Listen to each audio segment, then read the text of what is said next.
continuons d'évoluer dans cette thématique de Pâques. Nous arrivons à notre avant-dernier volet, avant cette célébration du week-end prochain. Nous aurons donc 3 cultes, un samedi soir et les 2 du dimanche. Une invitation à partager. Après avoir vu une invitation à se mettre à table, une invitation à faire sa volonté, une invitation au tribunal, une invitation à Golgotha, aujourd'hui, une invitation à partager. Mais à partager quoi? Il y a différents types d'invitations pour lesquelles on veut partager des choses. Pour le mariage, les mariés veulent partager, invitent les gens à partager leur joie.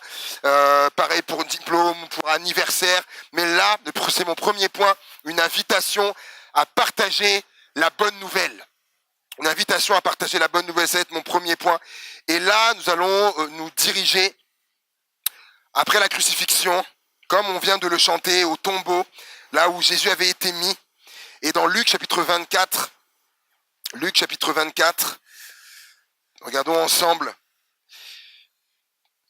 Luc chapitre 24, versets 1 à 12. Le dimanche, elles se rendirent au tombeau de grand matin en apportant les aromates qu'elles avaient préparés. Elles découvrirent que la pierre avait été roulée de devant le tombeau. Elles entrèrent, mais elles ne trouvèrent pas le corps du Seigneur Jésus. Comme elles ne savaient que penser de cela, voici que 2 hommes leur apparurent habillés de vêtements resplendissants. Saisies de frayeur, elles tenaient le visage baissé vers le sol. Les hommes leur dirent: pourquoi cherchez-vous parmi les morts celui qui est vivant? Amen. Il n'est pas ici, mais il est ressuscité. Souvenez-vous de ce qu'il vous a dit lorsqu'il était encore en Galilée. Il faut que le Fils de l'homme soit livré entre les mains des pécheurs, qu'il soit crucifié et qu'il ressuscite le 3e jour. Elles se souvinrent alors des paroles de Jésus. À leur retour du tombeau, elles annoncèrent tout cela aux 11 et à tous les autres. Celles qui racontèrent cela aux apôtres étaient Marie de Magdala, Jeanne, Marie la mère de Jacques et les autres femmes qui étaient avec elles. Mais ils prirent leur discours pour des absurdités ou des niaiseries. Ils ne crurent pas ces femmes. Cependant, Pierre se leva et courut au tombeau. Il se baissa et ne vit que les bandelettes qui étaient par terre, puis il s'en alla chez lui tout étonné de ce qui était arrivé. Amen. Une invitation à partager la bonne nouvelle. De façon générale, les uns et les autres, nous aimons les bonnes nouvelles. On aime ça. Si quelqu'un n'aime pas les bonnes nouvelles, qu'il lève sa main, qu'on voit un peu ça. La parole de Dieu dit que une bonne nouvelle est comme de l'eau rafraîchissante. Ça fait tellement de bien. Je sais pas, vous avez déjà vécu ça. Vous êtes tellement assoiffé, il fait très très chaud. Et là, votre langue là ne demande qu'une seule chose, c'est de l'eau. Ça m'est arrivé lorsque, je me rappelle, j'étais à l'école biblique et on était là en train de jouer au foot, et c'est vraiment sous un soleil de plomb, et puis et là vraiment la langue pâteuse, sèche, et on va à l'endroit où il y avait un tuyau pour avoir de l'eau, et là et pas d'eau, et là certains sont mis à aller courir jusqu'à l'école pour aller voir, et là tellement juste les gouttes là, vous voyez un peu, certains, on repense un peu à des moments comme ça, le bien que ça fait. Et la Bible dit qu'une bonne nouvelle, ça fait cet effet-là. Et quelle est cette bonne nouvelle? Quand les anges disent à ces femmes-là, allez leur annoncer que Jésus est ressuscité, mais il n'est plus parmi les morts, il est vivant. C'est ça la bonne nouvelle. Et c'est ça Pâques. Le tombeau est vide, et c'est ce que nous voulons aussi annoncer à ceux qui nous entourent. En projection du week-end qui arrive, c'est ce que nous voulons partager aux gens. Partageons ensemble, ça s'affichait, je crois. Partageons que Jésus est ressuscité. Et quand les femmes vont aller trouver les disciples pour leur dire, pour leur annoncer, moi, je me dis que elles étaient dans la joie, tellement dans la joie, et elles vont les voir, elles se disent peut-être certainement, en leur disant eux aussi, ils vont sauter de joie, et elles arrivent, et elles leur disent, mais Jésus est ressuscité, il n'est plus dans le tombeau. Et le texte dit quoi? Qu'ils ne crurent pas leurs paroles. Ils prirent leurs paroles pour des absurdités, c'est absurde, pour des niaiseries de traduction, des niaiseries. C'est un peu plus péjoratif là. Vous dites n'importe quoi. Et il faut savoir que à l'époque, les femmes, et c'est leur condition, la parole des femmes était, était peu considéré, pour ne pas dire pas. Dans un tribunal, par exemple, le témoignage d'une femme n'était pas pris en compte. Il n'était pas pris en compte. Et juste parenthèse, c'est pas le fait du hasard que cette annonce-là, une des plus grandes annonces que Jésus est ressuscité, ait été donnée à des femmes. C'est pas le fait du hasard. Là, le Seigneur aussi là commençait à restaurer, à relever aussi la position des femmes. Mais je ferme la parenthèse là. Et Jésus leur avait dit qu'un jour il ressusciterait. Et peut-être ils avaient pas cerné, ils n'avaient pas mesuré voilà toute l'ampleur des paroles. Mais il y en a un quand même, j'aime bien, il y a un mais Pierre se mit debout et se mit à courir et alla jusqu'au tombeau. Comme si c'était dit, mais et si ce qu'elle disait, c'était vrai. Et très certainement que, alors que nous allons inviter les gens à partager ce week-end de Pâques. Peut-être que nous allons rencontrer des gens qui nous croient pas.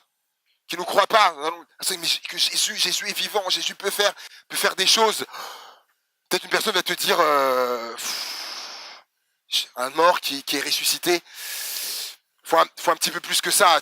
Certains vont dire peut-être t'es à ce niveau-là pour croire que quelqu'un est revenu d'entre les morts. Peut-être que certains vont pas croire, mais j'aime bien le mais Pierre.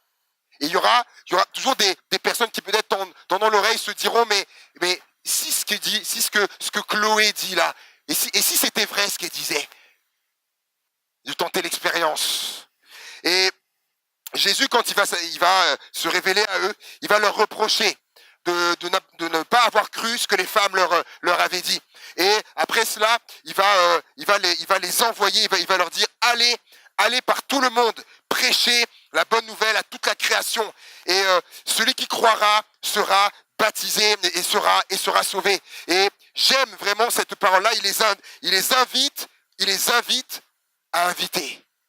Il les invite à inviter. Et inviter, il leur dit inviter parce que il y en a qui croiront. Il leur dit allez, annoncez la bonne nouvelle. Il dit et celui ou celle qui croira. Donc il émet cette possibilité. Et plus que ça, qu'il y en a qui croiront. Et ça, c'est quelque chose il nous faut avoir à l'esprit. Et quand il dit aller par tout le monde, et ce qui m'a frappé en relisant, quand il dit aller partout, c'est trois mots qui sont distincts, mais qui peuvent être reliés en deux mots, en aller partout. Aller partout. Et c'est le deuxième point qu'on va voir ensemble, une invitation à partager partout. Partout. Et ça, c'est Actes, chapitre 1er, verset 8. Ça fait partie du même moment. Les différents évangiles nous donnent des paroles, voilà que les autres évangélistes ne sont pas focusés sur ça. Et dans les livres des Actes, il dit qu'avant de repartir, il va leur dire vous recevrez une puissance pour faire ce que je viens de vous dire là. D'aller prêcher, vous recevrez une puissance, le Saint-Esprit survenant sur vous, et vous serez mes témoins à Jérusalem, en Judée, en Samarie et jusqu'aux extrémités de la terre. On voit que dans cette parole que Jésus leur donne, qu'il y a une progression qui est là, qui pourrait être imagée avec des cercles de plus en plus grands. Il leur dit d'abord, vous annoncerez cette bonne nouvelle, la partagerez à Jérusalem. C'était là où ils étaient. Ensuite, vous irez en Judée. Et après cela, vous irez en Samarie. Et ça a dû faire écorner parce que les Juifs, le texte dit bien que les Juifs ne se mélangeaient pas avec les Samaritains. Pour eux, c'était des gens impurs. Il leur dit, vous irez aussi partager cette bonne nouvelle-là en Samarie aussi. Et jusqu'aux extrémités de la terre. Comment ça pourrait nous parler à nous aujourd'hui, qui ne sommes pas à Jérusalem. Donc Jérusalem, c'est donc là où ils étaient. Et Jésus aurait pu nous dire à nous aujourd'hui, allez partager la bonne nouvelle à Amiens. Vous serez mes témoins à Amiens. Pour ceux qui sont à Amiens, mais tout le monde n'habite pas à Amiens. Il peut dire, vous serez mes témoins à Amiens, mais vous serez aussi mes témoins à Beauve, vous serez mes témoins à Longo, vous serez mes témoins à Rivry, à Montdidier, à Dreuil-les-Amiens, à Ornois-le-Bourg, à Flers-sur-Noix. Vous serez mes témoins à Poix-de-Picardie. Vous serez mes témoins. Une invitation, ça va s'afficher, une invitation à partager à Amiens et au-delà. À Amiens et au-delà. Mais l'autre image des différents cercles, ça concerne notamment le relationnel. Le premier cercle, pour chacun d'entre nous, le cercle le plus proche qu'on ait, c'est notre famille. C'est notre famille et avec que dans nos familles, je ne sois pas encore au Seigneur et il dit voilà, vous serez mes témoins aussi. En premier lieu, c'est dans notre famille. Invitons là aussi. Invitons les membres de notre famille qui sont là sur Amiens ou à côté. Invitons-les pour le week-end prochain. Et le second cercle, après, ça nous parle de là où nous habitons tous quelque part.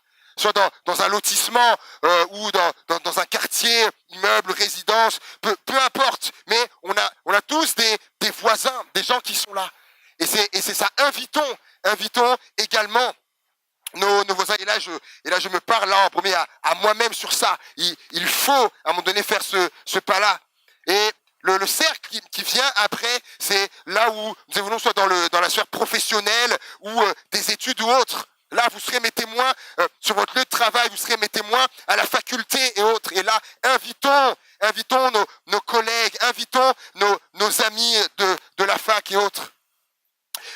On va afficher une photo d'un jeune, plusieurs connaissent, peut-être certains ne le connaissent pas, mais plusieurs le connaissent. Armand, juste un gars exceptionnel, qui est là en ce moment donc dans un petit périple qu'il fait pour retour à ses racines au Mexique, et puis il va aller aussi en Amérique. Il est parti pour 10 mois et c'est le jour donc de son baptême. Faut savoir qu'Armand donc est pas issu d'un arrière-plan chrétien, et en fait son histoire, à un moment donné, il va se retrouver à vivre avec donc des gens qui ont la foi en Christ, et puis il va être à leur contact, il va entendre ces paroles, les méditations, les études, etc. Et puis un jour, en parlant avec lui, il m'explique qu'il est à la fac, et à la faculté, il voit un flyer de l'église évangélique d'Amiens qui fait un événement à Pâques, espace réception, parce qu'on était allé avec des jeunes là-bas inviter les étudiants. Et il voit ça. Et j'ai eu un ajout quand tout à l'heure par Pascal, et qui me dit la veille notamment, il parle avec lui, et puis il l'avait aussi invité, et puis il lui envoie la photo. Pascal lui envoie la photo du flyer. Il lui envoie la photo. Et Armand, quand il reçoit la photo du flyer, il dit mais ça, je l'ai vu ça. J'ai vu ça à la faculté. Il lui dit mais viens, c'est quoi, viens. Et c'est vrai, quand il me dit, je les revois encore à la salle, assis l'un à côté de l'autre. Et là, pour Armand, ça va être la suite d'un cheminement qui va le conduire au Seigneur, à donner sa vie au Seigneur, et jusqu'à ce qu'on le baptise. À un moment donné de son cheminement, il y a eu l'invitation. Donc, c'est quelque chose qui est important. Et par rapport à ça, déjà les jeunes, préparez-vous. Ceux qui seront libres à jeudi, on va renouveler, comme à chaque Pâques, on va renouveler l'opération de distribution pour les étudiants, les facs, et on va voir si on peut pas aussi créer un autre moment où les gens qui veulent se joindre, et qu'on invite les gens, parce que je veux aussi qu'avec l'Église on puisse revivre encore des expériences comme cela, comme celle de Armand. Amen. Parce qu'il y en a d'autres que Dieu veut sauver. Ça, c'est sûr et certain. Le troisième point, c'est une invitation à partager notre trouvaille. Ça, c'est Jean, chapitre 1er, verset 35. Jean, chapitre 1er, verset 35. Le lendemain, Jean était encore là, avec 2 de ses disciples. Et ayant regardé Jésus qui passait, il dit, voilà l'agneau de Dieu. Les 2 disciples entendirent prononcer ces paroles, et ils suivirent Jésus. Jésus se retourna, et voyant qu'ils le suivaient, il leur dit, que cherchez-vous? Ils lui répondirent, Rabbi, ce qui signifie maître, où demeures-tu? Où habites-tu? Venez, leur dit-il, et voyez. Ils allèrent, et ils virent où il demeurait, et ils restèrent auprès de lui ce jour-là. C'était environ la 10e heure. André, frère de Simon-Pierre, était l'un des 2 qui avait entendu les paroles de Jean et qui avait suivi Jésus. ce fut lui qui rencontra le premier son frère. Je vous disais tout à l'heure, hein, la sphère la plus proche, c'est la famille. Il rencontre son frère Simon et lui dit, nous avons trouvé le Messie, ce qui signifie Christ. Et il le conduisit vers Jésus. Jésus, l'ayant regardé, dit, tu es Simon, fils de Jonas, tu seras appelé Céphas, ce qui signifie Pierre.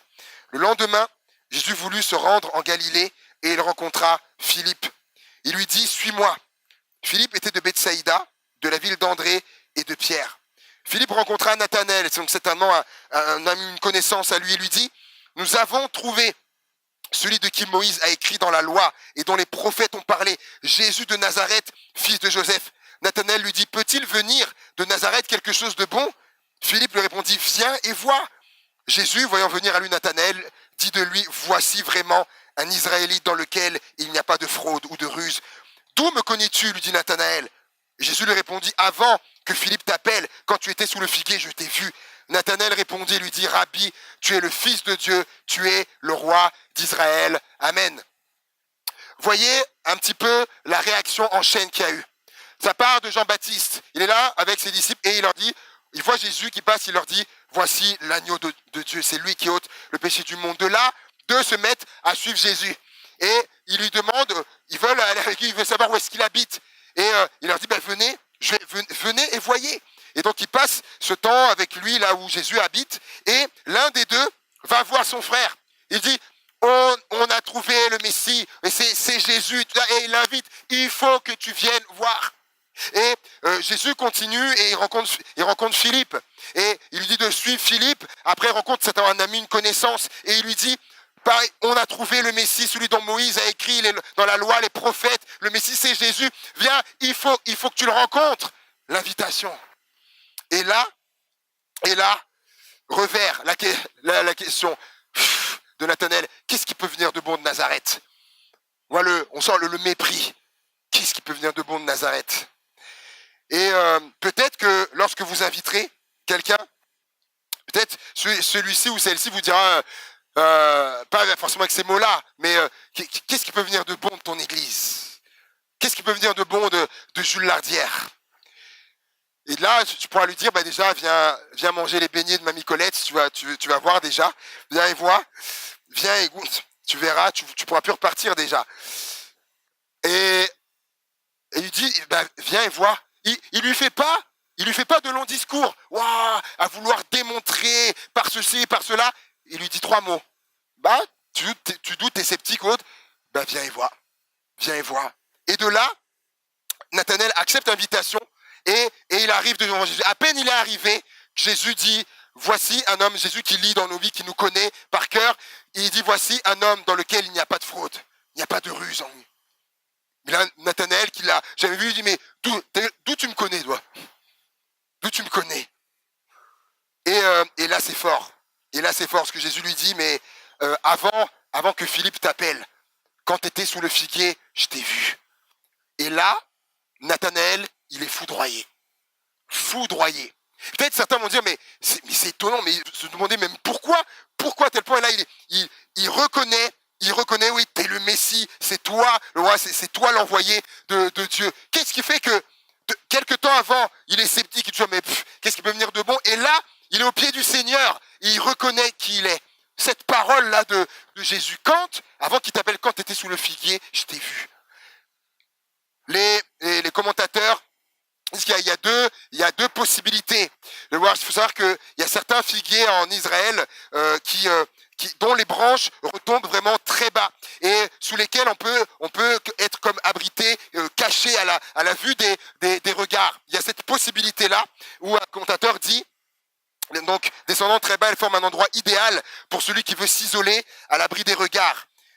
Et il y a cette autre possibilité que il y a des figuiers en Israël souvent qui sont dans des endroits totalement désertiques, en fait, où il y a rien autour, il y a rien, comme les photos qui s'affichent là et comme l'autre, il y a rien. Donc il se peut qu'à ce moment-là, Nathanaël, et c'est même quasi certain, Nathanaël était là et il y avait personne pour le voir. Et quand Jésus lui dit, il lui dit, mais quand tu étais sous le figuier, je t'ai vu, il est bouleversé parce qu'il y avait personne ne pouvait savoir ça.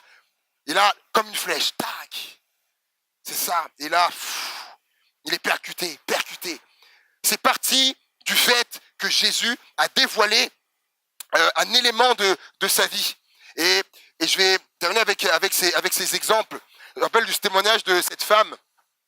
Elle explique comment elle est venue à Christ. Son ami voilà, lui témoignait, lui parlait du Seigneur, et l'avait invité maintes et maintes fois. Et à chaque fois, elle refusant, ou repoussant, disant non, que c'est pas pour elle ou autre, jusqu'au jour où elle va traverser une épreuve très difficile. Et là, face à une énième invitation de son ami, elle va accepter, elle va aller à l'église où son ami se rend, et là le culte se fait, et donc le pasteur est là, il prêche, et à un moment donné de son message, il donne un témoignage, une anecdote où une personne est passée par telle épreuve, et c'est exactement l'épreuve par laquelle elle passe. Et là, quand même troublée en elle-même, à la fin, elle dit à son ami, mais c'est toi, pourquoi tu as raconté ma vie au pasteur? Et son amie, elle lui dit non. Elle dit, j'ai rien dit au pasteur. Elle lui dit, tiens, à tel point, elle l'a conduite, je vais t'emmener vers lui. Elle la dirige vers le pasteur et elle lui demande, est-ce que je vous ai raconté la vie de mon ami? Le pasteur qui dit non, tu m'as jamais rien dit. Et elle explique que c'est là où elle a su, comme Nathanaël, qu'il y a un regard supérieur et surnaturel qui est sur nos vies, qui connaît nos vies. Et c'était ce point qui l'a amené au Seigneur. L'autre exemple, c'est une jeune fille qui habitait non loin de chez moi lorsque j'étais à Blois. Et lorsque je revenais, l'école biblique, vacances ou autre, l'été, des fois on discutait, on parlait, puis je témoignais, elle me posait des questions par rapport aux études que je faisais, du coup, la foi, tout ça. Et un jour, il y a un rassemblement de jeunesse, et je me dis, il faut que je l'invite, Et je lui propose. Et puis, à ma surprise, rien d'un goût, elle accepte de venir. Et elle vient donc au rassemblement de jeunesse, et le pasteur, à un moment donné, dans sa prédication, il parle d'une fille, dans le témoignage d'une fille qui se scarifiait. Et sauf que le pasteur, quand il prêche, il ne sait pas que la jeune fille qui est à côté de moi, sous son longue robe, ses jambes-là, sont pleines d'entailles et de scarifications, parce que quand elle m'a expliqué, raconté qu'elle était amusée par l'un de ses voisins, et le mal-être qu'elle a, elle l'extériorise comme ça, il ne sait pas. Et là, elle est bouleversée. Et lorsqu'il fait l'appel, elle se lève et elle va devant pour répondre à l'appel, pour venir vers le Seigneur. Il y a cette dimension-là, vous ne savez pas, en invitant quelqu'un, le Seigneur, les rendez-vous qu'il tend et comment il peut leur parler. Viens et vois, ces 3 mots. Viens et vois. Et ça va s'afficher 3 mots. Viens et vois. 3 mots qui peuvent changer une vie. 3 mots qui peuvent changer une vie. Et j'inviterai les musiciens à venir. Et pendant qu'ils vont commencer à jouer, parler d'une jeune, lorsque on était pasteur sur Nantes, une jeune qui parlait de sa foi à un ami à elle, qui s'appelle Prince. Et son ami, très sceptique, très cartésien, tout ça. Il dit non, ta foi là, tout ça. Non. Et puis, un jour, elle lui dit, viens et vois. 3 mots. Viens et vois. Ok, si ça ne va pas, voilà, tu vois, mais viens et vois, tu vois au moins. Et il accepte, il vient. Première fois que je le vois un samedi soir, il vient à la réunion de jeunesse. Et la fois où il est venu, il n'est plus reparti. Moins de 2 mois après, il me demande un entretien. Et lors de cet entretien, il me dit, est-ce que c'est possible que je me fasse baptiser? Je dis, du coup, explique-moi ce que tu veux, en fait, pourquoi tu veux te faire baptiser. Et là, il me raconte. Et en fait, je réalise que, en fait, il a tout vécu. Nouvelle naissance, conversion, il a donné sa vie au Seigneur, il veut suivre le Seigneur, le servir. Et je dis, pas de souci. C'était la première fois. Après, le Seigneur, il fait comme il veut, que je voyais quelque chose d'aussi rapide. En un mois et demi ou quoi, après. Et il s'est engagé à suivre le Seigneur. Il m'a dit là, vous avez dû voir la joie de son ami le jour du baptême, de son pote là. C'est parti d'un viens et vois. Je me dis, 3 mots qui peuvent amener à ça. Wow. J'aimerais qu'on fasse quelque chose. Est-ce que c'est possible de prendre cette invitation? Normalement, vous l'avez tous devant vous. On va de la prendre, s'il vous plaît, dans vos mains. On va se lever. On va se lever ensemble. Et on va prier le Seigneur. Parce que potentiellement, c'est potentiellement, hein, c'est vrai, c'est un bout de papier carton, mais et potentiellement aussi, ça peut faire venir quelqu'un et ouvrir les yeux à quelqu'un. Je dis c'est rien, mais j'aimerais qu'on puisse prier, qu'on lève ce carton d'invitation. Vous avez bien compris, c'est par rapport au week-end prochain, aux 3 cultes. Et alors qu'on va prier, peut-être un visage devient un prénom, peut-être quelqu'un à qui tu parles depuis quelque temps, tu lui témoignes ou tu l'invites. Et là, pour nous tous maintenant, c'est le moment là. C'est le moment. On va inviter, on va jeter les filets, on invite. Alléluia, Seigneur Jésus. Seigneur, on te prie pour le week-end prochain. On te prie pour que ce soit un temps de grâce, de grande bénédiction, un temps de salut, un temps pour des hommes, des femmes te rencontrent, te découvrent, passent de la mort à la vie, Seigneur. On te prie pour la famille, on te prie pour les amis, collègues. Seigneur, tu sais toutes choses d'avance, Seigneur. Et pour ça, je te prie aussi pour Richard, qui va avoir la charge d'apporter la prédication. Je prie pour des paroles prophétiques, des paroles de connaissance, de révélation, Seigneur mon Dieu, qui vont impacter, bouleverser les vies, Seigneur mon Dieu. Et ainsi que des âmes s'ajouteront, Seigneur, à l'église, mon Dieu. Et que tous on soit envoyés dans la mission, Seigneur. Parce que tu l'as dit déjà du temps quand tu étais là, que la moisson, elle est blanche, Seigneur mon Dieu. Et des âmes qui ardent, Seigneur. Et on te prie pour ça, Seigneur mon Dieu, d'avance. Envoie-nous chacun, envoie-nous, Seigneur. Et qu'on invite, Seigneur mon Dieu. Et la suite, elle t'appartient. Et que tout ça pour ta gloire et la seule gloire de ton nom. Et tous ceux qui sont d'accord avec ça et veulent le vivre, acclament le Seigneur. Alléluia. Amen. Amen. Alléluia.